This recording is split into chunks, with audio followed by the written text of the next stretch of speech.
Si alguna vez se han preguntado cómo vamos a aplicar blockchain en el mundo real, en la vida diaria, pues aquí les voy a dar varios tips para que sepamos cómo hacerlo, ¿sí? Vamos a revisar cuáles son los casos de uso y cuál es el uso realmente que le podemos dar a blockchain en la vida real. Como bien saben, pues blockchain, ya lo hemos mencionado anteriormente, va mucho más allá de lo que es el dinero. Todo el mundo conoce blockchain simplemente por los bitcoins, las famosas criptomonedas, por ejemplo. Hay otra criptomoneda como es el Ethereum, ¿sí? Pero esto va mucho más allá del concepto del dinero. Recuerden que hablábamos en una anterior presentación, hablábamos del Internet de valor. Y aquí lo que estamos trasladando es valor, no solo dinero. El valor puede ser títulos, puede ser contratos, además del dinero. Entonces, cuando yo estoy, por ejemplo, vendiendo un bien, ya sea un bien básico, como por ejemplo, si estoy vendiendo un carro por el cual yo recibo un dinero y a cambio de eso doy mi carro y después yo me gasto ese dinero en lo que yo quiera, ¿sí?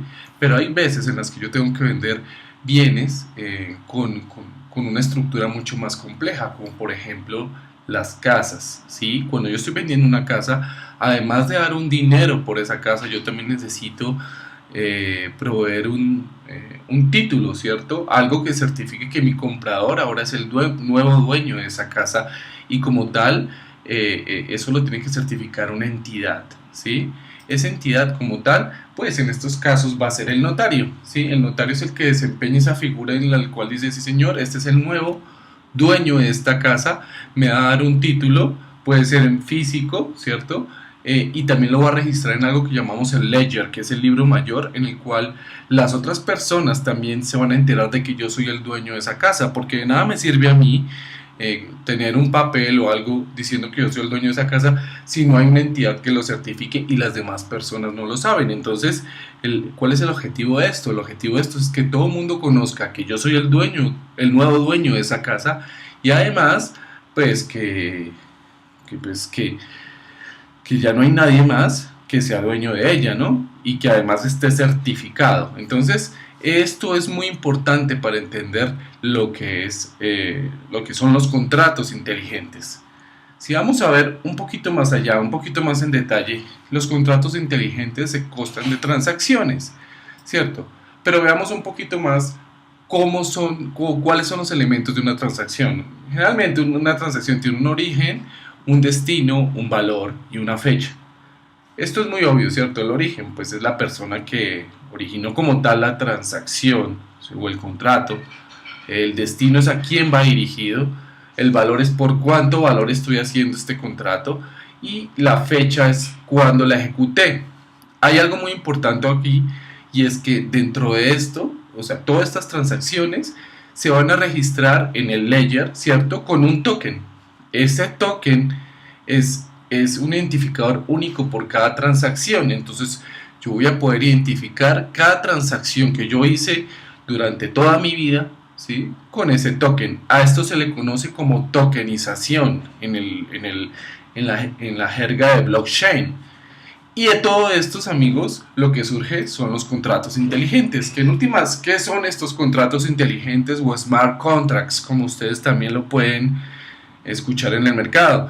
Y simplemente son programas, ¿cierto? Que están compuestos de funciones y estas funciones están hechas de esas transacciones que les hablaba. Cada transacción está registrada en ese libro mayor y cada transacción tiene un token que está identificando como tal esa transacción. Si nos damos cuenta, un contrato al ser un programa simplemente es como hacer un contrato inteligente, es como si pasáramos todas las condiciones que se deben cumplir a través de un programa, ¿sí? Es un script.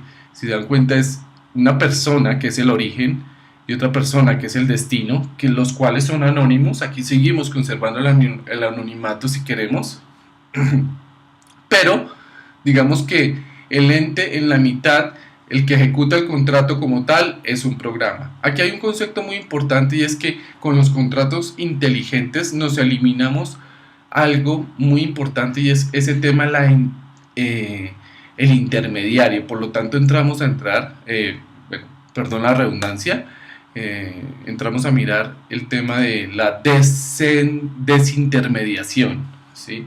¿Qué significa esto? Ya no necesitamos una entidad en la mitad que me esté certificando que yo soy el dueño de una propiedad, que yo soy el dueño de unos derechos de autor, ¿sí?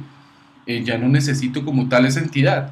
Ese notario ya se va, esa entidad intermediaria ya se va. Entonces, por lo tanto, eso me va a simplificar a mí mucho las cosas, y a nivel de compañía esto me puede llegar pues a simplificar, además de mis procesos, me va a poder llegar a simplificar pues mis costos, ¿cierto? Reducir mis costos como tal.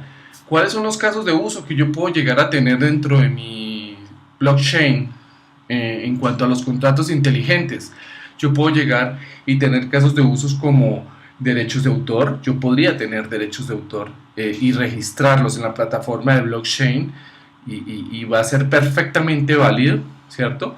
Puedo llegar a reducir mis costos en una compañía, ¿sí? Puedo llegar a tener elementos de leyes, ¿sí? Puedo llegar a hacer, por ejemplo, votaciones de encuestas. Podría llegar a hacer también temas de juegos de apuestas.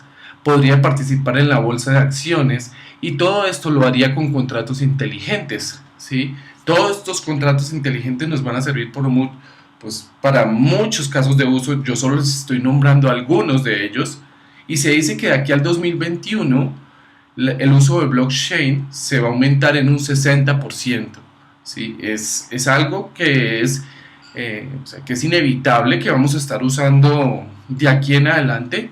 Y para terminar, lo que quiero decirles es simplemente mostrarles una pequeña infografía de cómo es el proceso de blockchain. Simplemente existe un contrato de opciones entre las partes, ¿cierto? Un contrato se define como un acuerdo voluntario entre ambas partes, ¿cierto? Ambas partes involucradas, en este caso, pues son anónimas, ¿sí? El contrato se encuentra en el libro mayor público. Este libro mayor público ahora ya no lo está haciendo una entidad certificada, sino es este Ledger, que también se le conoce así. Es la misma plataforma de blockchain, la cual está distribuida, como bien lo saben. Y digamos que si blockchain es capaz de gestionar algo tan sensible para las personas como es el dinero, con las criptomonedas, pues con los contratos obviamente también va a tener la misma seguridad y la misma confianza, ¿cierto? Ya hemos superado la barrera más difícil, que era hacer que las personas confiaran en el blockchain por algo tan sensible como el dinero. Entonces imagínense las posibilidades que podemos hacer con otro tipo de valores, como son estos contratos inteligentes de los cuales yo les estoy hablando. Si pasamos al punto 2, existen unos eventos que desencadenan como tal las acciones de este contrato inteligente. Acuérdense que el contrato inteligente es un programa. Entonces, por ejemplo, ¿cuáles serían las acciones? Por ejemplo, que caducó una fecha.